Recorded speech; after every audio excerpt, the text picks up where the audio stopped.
नमस्कार मैत्रिणींनो, तुमचं पुन्हा एकदा माझ्या यूट्यूबवाला आरीवर चॅनलमध्ये अगदी मनापासून स्वागत आहे. मैत्रिणींनो, आत्तापर्यंत आपण आपल्या ज्या देवीवरचं जे आपण क्लास सुरू केलेला आहे त्याच्यामध्ये आपण देवीची डिझाईन कशी काढायची, त्यानंतर देवीचं आपण साडी ड्रेपिंग कशी करायची, देवीची ज्वेलरी, त्यानंतर फेसिंग, मुकुट, हे सगळं आपण बऱ्यापैकी सगळं कवर केलेलं आहे. तर आज फक्त आपण देवीची वेणी आणि गजरा म्हणजे देवीला वेणी कशी घालायची हे आज बघणार आहोत इथं आपण. तुम्ही बघू शकता इथं मी दोन हाफ सर्कल केलेले आहेत. तर पहिल्या सर्कलमध्ये मी रेड कलरचा थ्रेड यूज करून देवीला वेणी करणार आहे. तर इथं बघू शकता मी सिल्क थ्रेड यूज केलेला आहे. आता सुरुवातीला तुम्हाला प्रश्न पडेल की इथं सिल्क थ्रेडच किंवा आपले जे डोली थ्रेड असतात त्याचा पण तुम्ही इथं वापर करू शकता. ठीक आहे. तर आता इथं सिल्क थ्रेडच का यूज करायचा, कारण एक सिल्क थ्रेडला एक वेगळी चकाकी असते, त्याच्यामुळे तुमची जी वेणी किंवा गजरा आहे तो उठून दिसतो. म्हणजे तुमचे जे बाकीचे बीड्स असतात ते पण थोडे म्हणजे असे चकचकी असतात, त्याच्याबरोबर ते तुम्हाला एकदम सुटेबल होतात. आता इथं बघू शकता मी नॉर्मल नीडल घेतलेली आहे आणि नॉर्मल नीडलच्या सहाय्याने आपण इथं गजरे तयार करणार आहोत. तर इथं मी 10 सिल्क थ्रेडचे धागे घेतलेले आहेत, 10 लाईन घेतलेल्या आहेत आणि ज्यावेळेस आपण ते दोन एकत्र करून गाठ मारतो तेव्हा त्याचे 10चे डबल म्हणजे 20 थ्रेड तयार होतात. आणि हे आपण स्टिच आधीच्या हँड एम्ब्रॉयडरी जे म्हणजे आपण पहिले 1 ते 10 क्लासेस आपण घेतले होते त्याच्यामध्ये आपण हे स्टिचेस बघितलेले आहेत. पण जर का कोणी आपल्या ताई वगैरे असतील की त्यांनी ते पहिले आपले जे व्हिडिओ आहेत हे जर का बघितले नसतील तर त्यांनी आधी ते व्हिडिओ बघा, म्हणजे त्यांना अंदाज येईल की आपण हे स्टिच कसे करायचे आहेत. किंवा तुम्ही आत्ता इथं पण बघू शकता, एवढं अवघड नाही आहे. मी कसं करते हे तुम्ही काळजीपूर्वक जरी बघितलं तरी तुम्हाला ते लगेच लक्षात येऊन जाईल. ठीक आहे. तर इथं मी रेड कलरच्या सिल्क थ्रेडचा यूज केलेला आहे. याच्यामध्ये मरून कलर असतो तर मरून कलरचा सुद्धा यूज केला तरी तुमचे जे देवीचा पाठीमागचा जो वेणी गजऱ्याचा जो पोर्शन आहे तो पण एकदम सुंदर दिसेल. तर इथं बघू शकता आता तुम्ही एक एक धागा आपण व्यवस्थित घ्यायचा आहे दोन्ही बाजूनं. आणि महत्त्वाचं म्हणजे जेव्हा तुम्ही धागे त्याच्यामध्ये घालून घेतात त्यावेळेस ते ओढून घ्यायचे, कारण सिल्क थ्रेड हा थोडासा सिल्क म्हणजे घसरटा असतो, त्याच्यामुळे तुमचे एखादा जरी धागा त्याच्यातून सुटला तरी तो वरती येतो आणि त्याला मग असं फिनिशिंग छान असं येत नाही. ठीक आहे. ही काळजी तुम्ही व्यवस्थित घ्यायची. ठीक आहे. तर याच्यात असं एवढं अवघड काही नाही आहे. तुम्ही व्यवस्थित केलं तर तुम्हाला सावकाश केलं तर तुमचं पण एकदम सुंदर फिनिशिंग त्याच्यामध्ये येऊन जाईल. धागा घेताना फक्त दोन्ही बाजूने खेचून घ्यायचा. सिल्क थ्रेड हा सिल्की असतो, तो घसरट असतो, त्यामुळं याच्यामध्ये आपण भरपूर थ्रेड जवळजवळ हे 20 थ्रेड असतात. त्याच्यातील एक जरी थ्रेड तुमच्या ह्याच्यातून नीट ओढला गेला नाही किंवा तो वरच्यावर राहिला तर ते मग तसंच राहतं. आपण पुढे कंटिन्यू करत गेलं किंवा आपल्याला थोड्या वेळानं ते लक्षात येतं की त्यातलं काही थ्रेड असेच वरती तरंगत आहेत. त्यामुळं मग ते कालांतरानं अडकून वगैरे तर तुमचं जे वर्क आहे ते खराब होण्याची शक्यता असते. त्यामुळे हे धागे व्यवस्थित ओढून घ्यायचे, हेच सगळ्यात महत्त्वाचं आहे याच्यामध्ये. जेवढं तुमचं फिनिशिंग प्रॉपर असेल तेवढं ते दिसायला एकदम सुंदर दिसतं. तर हे पूर्ण वर्क आता आपण कंप्लीट करून घेऊयात. त्याच्या रिलेटेड तुम्हाला जर काही क्वेश्चन असतील तर प्लीज मला कमेंट करून विचारत चला, म्हणजे तुमच्या त्या शंकेचं इथंच निरसन होत जाईल. आणि आतापर्यंत आपण जे वर्क कंप्लीट केलेलं आहे तर तुम्हीसुद्धा त्याचप्रमाणे सगळं वर्क तुमचं कंप्लीट करा, म्हणजेच माझ्याबरोबर तुमचा देखील ब्लाऊज हा कंप्लीट होऊन जाईल. म्हणजेच पहिल्या प्रयत्नामध्येच तुमचा देवीचा ब्लाऊज हे पूर्णतः कंप्लीट होऊन जाईल. आता आपण हे आपलं जेव्हा हे बॅक नेकचं देवीचं वर्क हे कंप्लीट होईल त्यानंतर आपण स्लीव्ज बघणार आहोत, स्लीव्ज कशा करायच्यात ते. आता इथे बघा, हा पहिला पोर्शन आपण कंप्लीट केलेला आहे. आता तिथूनच त्याच्यामध्येच अर्धा हाफ अजून हाफ, आता हा पूर्ण आपण अजून हे करणार नाही. तर तुम्ही बघू शकता पहिला आपला राऊंड कंप्लीट झाल्यानंतर दुसऱ्या राऊंडला पण मी हाफ राऊंडला सुद्धा मी रेड कलरच घेतलेला आहे. आता इथं तुम्ही बघू शकता एकात एक 2 थ्रेड घालायचे आहेत, म्हणजे धागे जे आहेत ते आपले तेवढेच राहणार. त्याच्यामध्ये आपण धागे जे होते ते 20 धागे घेतले होते तर ते धागे तेवढेच तिथं राहणार. आता तुम्ही जे आधीचं जे तुम्ही हाफ सर्कल कंप्लीट केलेला होता तर त्याचा जो सुरुवातीचा पोर्शन आहे त्याच्यातून तुम्ही आधी सुई वरती काढायची आणि तुम्ही जिथं मार्किंग केलेलं तिथून ते खाली घालायचं. म्हणजे एकात एक असे घातले तर ते गोफन केल्यासारखं तुम्हाला दिसेल. म्हणजेच आपण जसं वेणी बघतो किंवा आपण गजरा वगैरे दाट गजरा करतो त्या पद्धतीनेच तुम्हाला ती दिसायला सुद्धा सुंदर दिसेल. बघू शकता आधीचं जे आपण वर्क केलं होतं त्याच्यामध्ये ते धागे ती सुई घालून खालून धागा ओढून घ्यायचा आणि धागा इथं पण धागा घेताना एकदम खेचून व्यवस्थित घ्यायचा की जेणेकरून तिथं फुगा येणार नाही किंवा धागा तुमचा वरती असा तरंगणार नाही. व्यवस्थित बघा. बाहेरच्या लाईनला सुद्धा लाईन मारून घ्यायची म्हणजे तुमचं फिनिशिंग आहे ते एकदम व्यवस्थित येईल. थोडं पाठीमागं आत बाहेर असं होणार नाही. इवन तसं जरी झालं तरी मग तुमच्या त्या पाठीमागच्या सुद्धा पार्टला व्यवस्थित असा छानसा लूक येणार नाही. त्यामुळं ही पण काळजी तिथं व्यवस्थित घ्यायची. आता इथे बघा अशा प्रकारे आपण ही पूर्ण लाईन, ही सेकंड लाईन जी आहे आपण ही पूर्ण भरून घेतलेलं आहे.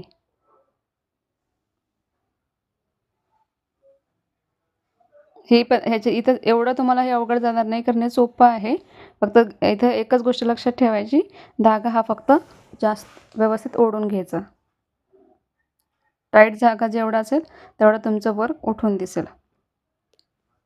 त्यानंतर आता आपण इथं आपलं त्याच्या पाठीमागचा जो आहे, जसं की आपण वेणी केल्यानंतर ना तिथं ग्रीन कलरचे पानांचा किंवा वेगवेगळ्या ह्याचा आपण वापर करतो, तसंच इथं सुद्धा आपण ग्रीन कलरच्या धाग्याचा, इथं हा पॅरेट कलरचा थ्रेड वापरलेला आहे. हा सुद्धा सिल्क थ्रेडच आहे आणि इथं पण मी तेवढेच थ्रेड घेतलेले आहेत. टोटल जे थ्रेड आहेत ते 20 थ्रेड आहेत.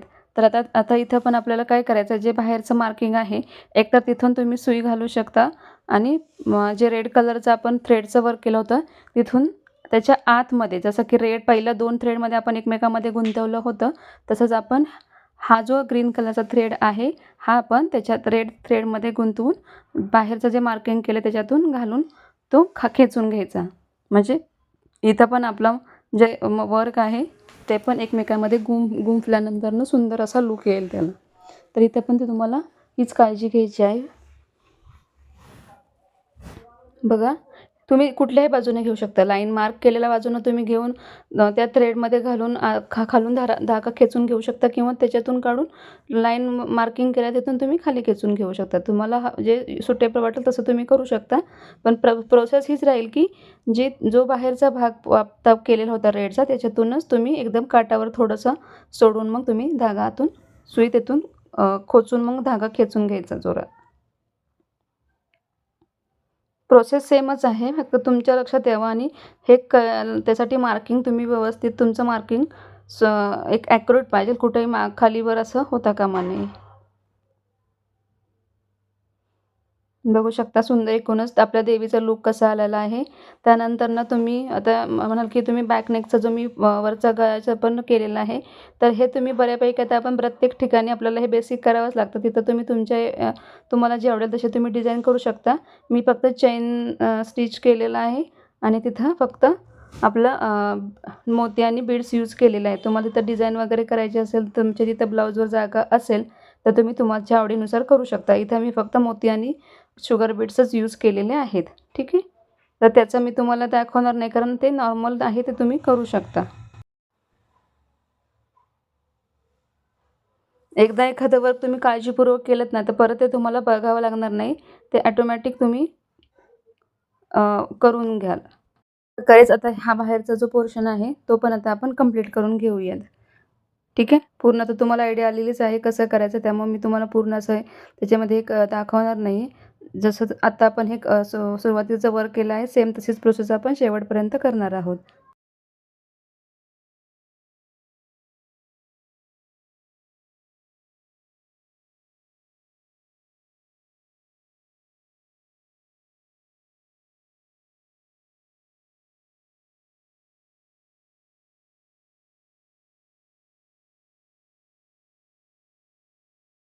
इथे बघू शकता आता आपलं हे वर्क कंप्लीट होत आलेलं आहे. हा पूर्ण आपण राऊंड कंप्लीट करत आणलेला आहे. तिथून त्यानंतरनं हा राऊंड कंप्लीट झाल्यानंतर आपलं देवीचं जे वर्क आहे ते इथं कंप्लीट होऊन जाणार आहे. त्यानंतर तुम्हाला पाठीमागच्या साईडला जर काय बुट्टी वगैरे करायची असतील तर तुम्ही करू शकता. तुमच्या आवडीनुसार तुम्ही तिथं डिझाईन करू शकता तुम्हाला जे हवे आहेत ते.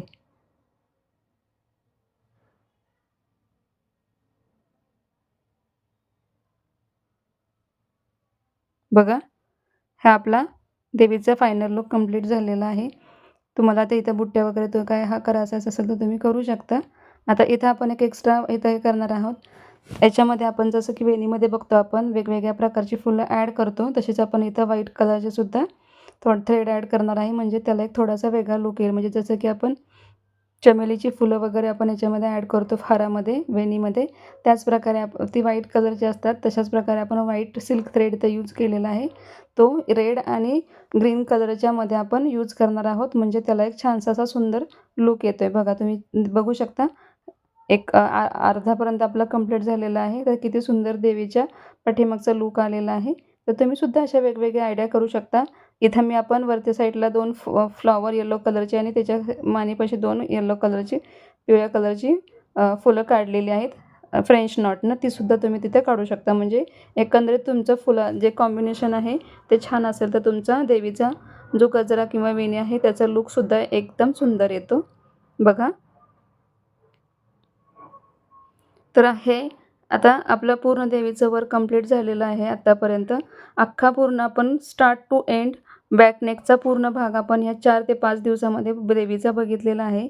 तर याच्यामध्ये जर तुम्हाला काय प्रॉब्लेम आले असतील तर मला नक्की कमेंट करून सांगत चला.